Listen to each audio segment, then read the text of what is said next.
CSS vient de changer de logo et je dois avouer qu'il est bien meilleur que mes premières tentatives pour centrer une div au début de ma carrière. Arrêtez de mentir, on est tous passés par là et je pense que c'est encore la recherche Google numéro 1 des développeurs. Mais avant de parler de la belle histoire derrière ce logo, j'aimerais revenir sur certaines nouveautés de CSS pour cette année 2024 qui s'achève très bientôt. Comme vous le savez sûrement, il y a plusieurs types de mots de tête. Il y a l'apprentissage du HTML, puis après l'apprentissage du JavaScript, puis l'apprentissage d'un framework JavaScript. Mais le pire et de loin, c'est comment je peux centrer un texte dans une div.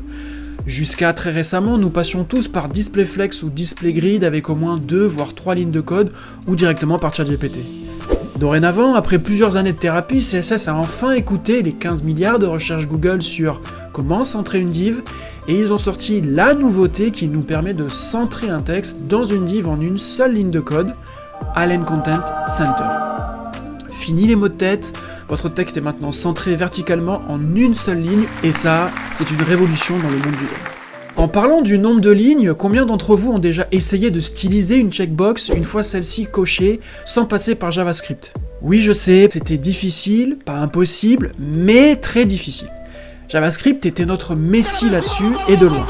Cependant, le nouveau sélecteur As est le sélecteur parent dont nous avons tous rêvé au moins une fois. Il va nous permettre de styliser un élément lorsque certaines conditions sont remplies par ses enfants. Plus besoin de librairie, d'un state ou de JavaScript, CSS le fera pour nous. En parlant des librairies JavaScript, elles nous étaient souvent d'un grand secours lorsque nous voulions animer un élément en le faisant passer de displayNone à displayBlock. Car CSS seul pouvait le faire, mais l'animation était un peu abrupte et pas très fluide. Avec la nouvelle propriété Starting Style, vous pouvez définir les conditions de départ d'un élément avant d'exécuter sa transition avec l'aide du mot-clé Halo discrète de la propriété Transition. Ainsi, vous obtenez une animation fluide de vos modals ou de vos popovers, et ce, sans l'aide de JavaScript et de toutes ses librairies. Pour continuer sur les librairies JavaScript et leur utilisation, vous avez dû remarquer la popularité du scrollytelling, ou l'art de raconter une histoire au scroll sur son site web. Ce genre d'animation était souvent associé au plugin Scroll Trigger de GZAP qui, par ailleurs, fait un travail remarquable. Cependant, notre ami CSS a voulu simplifier tout ça et a mis en place la propriété Animation Timeline, qui, couplée à une animation CSS, vous permet d'enlever JavaScript de l'équation et de laisser CSS et le navigateur gérer tout ça tranquillement à base de tranquillade.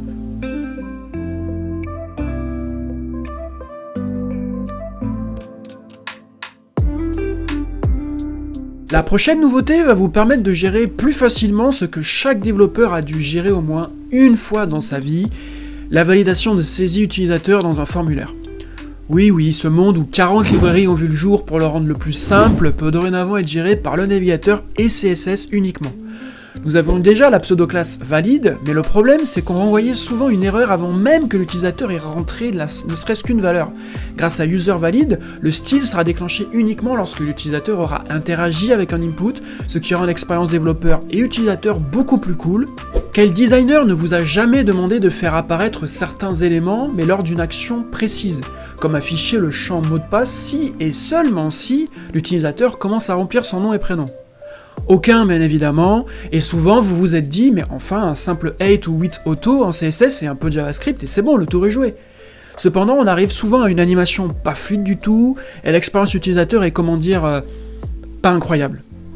Interpolate Size vient nous sauver la mise, et nous permet de dire, ok, tu peux faire cette transition, et cette animation avec une valeur autre qu'une valeur numérique. Et le résultat est sans appel. On a envie de jouer avec l'animation à l'infini, comme on peut le voir ici. Enfin, laissez-moi vous parler de cette petite révolution nous permettant de pratiquement soustraire le S de SCSS de l'équation. Le nesting CSS est enfin supporté en CSS natif. Moins de code, plus clean, qu'est-ce qu'on dit? Merci qui? Merci CSS évidemment. Je vous parlais du nouveau logo de CSS en début de vidéo, et même si celui-ci s'accompagne de nouvelles fonctionnalités, il y a surtout une histoire toute particulière derrière sa couleur. En effet, cette couleur se nomme le Rebecca Purple et il s'agit tout simplement d'un hommage à Rebecca Meyer, la fille d'Eric Meyer, un pionnier du CSS qui, à l'âge de 6 ans, a exprimé le souhait qu'on l'appelle Rebecca plutôt que Becca. Malheureusement, elle est décédée quelques heures après avoir fait ce souhait, victime d'un cancer. En choisissant le Rebecca Purple pour son nouveau logo, la communauté CSS honore la mémoire de Rebecca et rappelle l'humanité qui se cache derrière le code que nous écrivons. Si cette vidéo vous a plu et que vous voulez rester à la pointe des dernières tendances en développement web, n'oubliez pas de vous abonner à la chaîne et activer la cloche pour ne rien manquer. Moi je vous dis à très bientôt, ciao.